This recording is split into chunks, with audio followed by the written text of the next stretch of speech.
गेल्या 3 आठवड्यांपासून प्रतीक्षा लागून राहिलेल्या जिल्हा परिषद अध्यक्ष उपाध्यक्षांच्या निवडीला अखेर मुहूर्त लागलाय।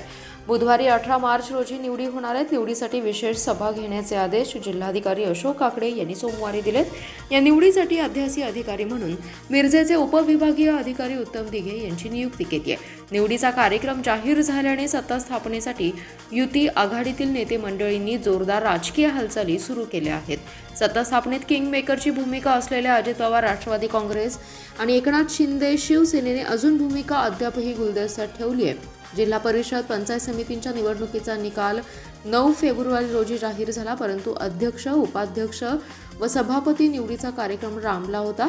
त्यामुळे इच्छुक सदस्यांसह नेते मंडळींमध्ये अस्वस्थता होती। दरम्यान अध्यक्ष, उपाध्यक्ष तसेच पंचायत समिती सभापतींची निवड करून पहिली बैठक दिनांक 20 मार्च पूर्वी घ्या असे आदेश ग्रामविकास विभागाने दिनांक 25 रोजी जिल्हाधिकाऱ्यांना दिले होते। त्यानुसार प्रशासकीय हालचाली सुरू झाल्या।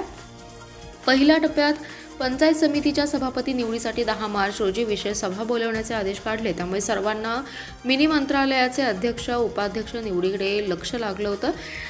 निवडीसाठी दिनांक 18 रोजी सभा बोलावण्यास आदेश दिले। त्यामुळे जिल्हा परिषदेतील सत्ता स्थापनेच्या हालचाली आता गतिमान झाल्या आहेत।